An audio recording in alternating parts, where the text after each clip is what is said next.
Hello, hello, hello. How is everybody? This is John Mason. Tomorrow is Mother's Day, and that is a time we pay our respects to all the women in our lives, our mothers, and our wives, and our girlfriends, and our sisters, and every other woman we come across. Happy Mother's Day, ladies. And if we want the best for the women in our lives, we must protect their reproductive rights. There are all these states going around that places the most onerous restrictions on abortions. Like, you can only have an abortion after so many weeks before you even know, the woman even knows that there's a fetus inside of her. And you remembered Katie Britt, the senator from Arkansas, who had this very bad case of ham acting after Biden's State of the Union address. Is that the best the Republicans can do? Well, anyway, she has this bright idea of a database. She's proposing this bill that would establish a database for all women who are pregnant. Hello, hello, hello, John Mason. How is everybody? Hope you're all well. Let's take a moment to honor the memories of the children who were injured and killed at the school shooting in Georgia. The shooter was a 14-year-old kid who somehow got into his father's rifle and started shooting. And now, but enough of this thoughts and prayers stuff. The Republican Party does not care one whit about the lives of children or anyone else. The NRA is a big Republican donor, and the Republican Party would rather suck up the donations from the NRA rather than protect our children or citizens.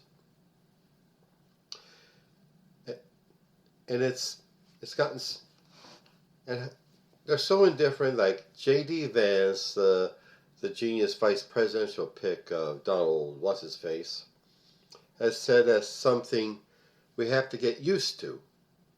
A fact of life, like he calls it, a fact of life. Like kids getting pimples and all that we have to accept it. I don't believe 1 minute we have to accept that crap.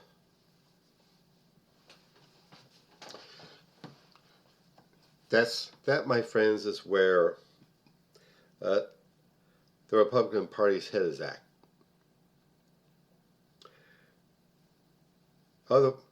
It's proven itself by electing having as this candidate, it's charlatan, this con artist, this 34 count indicted 3 times married, raping, business cheating, tax cheating, golf cheating creep. And an entire political movement, the evangelicals, saying that he's God's anointed for America. That's where the Republican Party is at, my friends.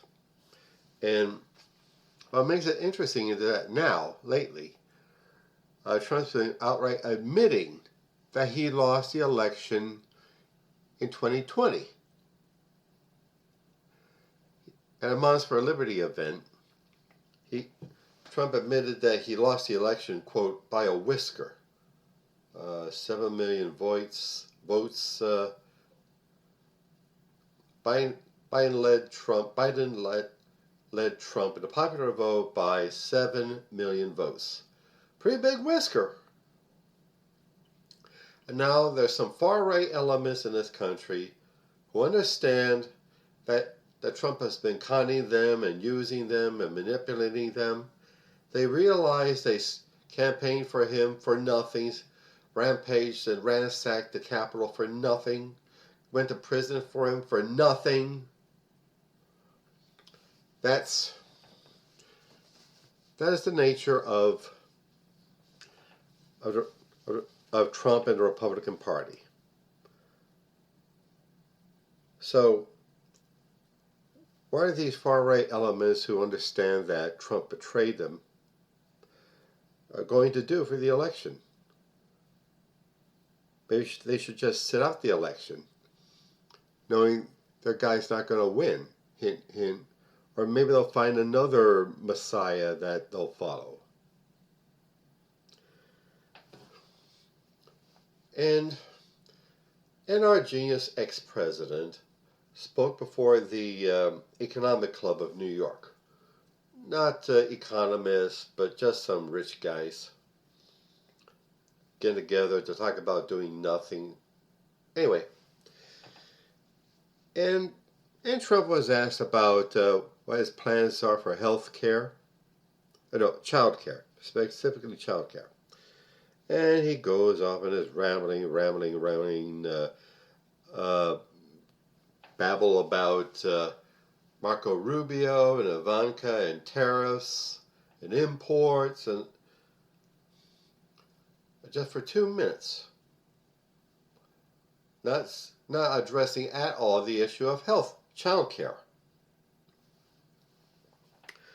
So that is the Republican Party at this present stage in our history.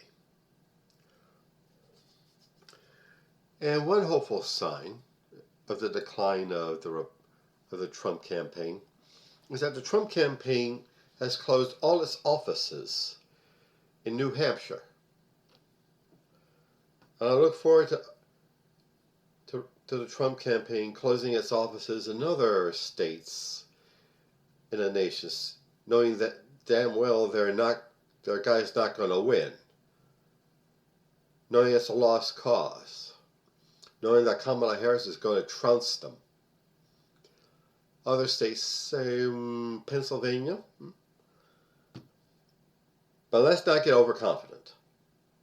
That will destroy us. That's what ruined the Hillary Clinton campaign in 2016. And we can't let that happen. We've got to be out there campaigning in each little hamlet, township, and small town and city block, and to urge our friends and neighbors to vote for Kamala Harris and defeat Trump. And please, no third parties. In Pennsylvania, the campaigns of Cornel West and the Party of Socialism and Liberation, their candidates, Claudia Cruz, they've been taken off the ballot in Pennsylvania. So the only third parties are Jill Stein running in the Green Party and Chase Oliver running in the Libertarian Party. I'm afraid they'll suck votes away from Harris. Don't bother with third parties. If Harris needs fixing, we'll do what citizens do in a democracy. Vote and petition our elected representatives.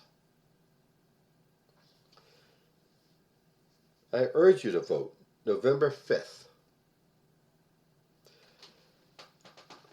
This coming Tuesday, September the 10th, will be the debate between Harris and Donald, what's-his-face,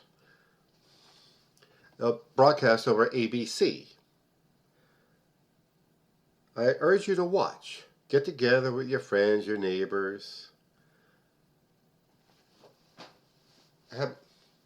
and watch I watched Harris trounce Trump.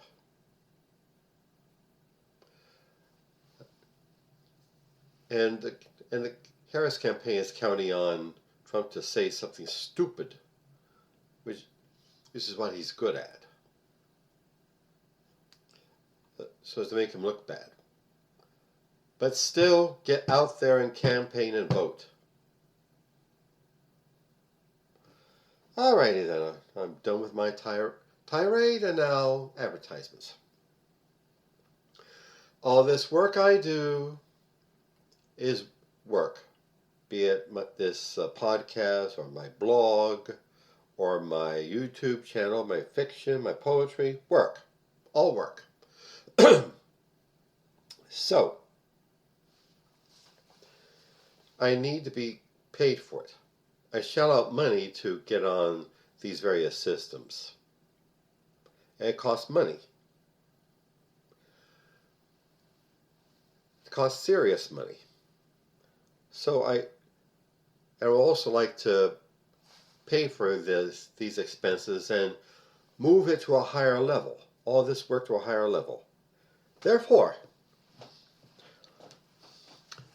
please get on my website, johnomason.com. Then click either the Buy Me a Coffee button or the PayPal button and give what you can. I would greatly, greatly, greatly appreciate. Thanks. And also, my novel, Soldier of the Cross, is available on Amazon.com. It is a story of David Lucas, who, as a young man in the early 60s, is a drunk and a whore chaser and a school bully. He gets in trouble in the army. He comes out of it a born-again Christian, a fanatical, manly man for Jesus, who just wants to serve Jesus, but how he goes about it lands him into disaster. Do please look it up. Soldier of the Cross on Amazon.com. And also, Hemperific is a lovely little CBD product store located on Snyder Avenue near 15th Street in South Philadelphia. There you'll find some of the finest cannabis-infused products. Gummies and candies and lip balm and flour and hand sanitizer and dog trees. Yep, dog trees. Look them up, please. HemperificLLC.com. And also, my beloved career and business coach, Michelle Snow. Michelle is excellent in helping you develop your professional career or small business, let you know what you're doing right, where you need work, and help you network with other up-and-coming entrepreneurs and professionals. Do please look her up. GrowWithSnow.com. Okay? Alrighty then. Like I said, we have our work cut out for us as citizens. Let's campaign for our rights and get out there and vote November 5th. Thank you. Shabbat Shalom. Bye.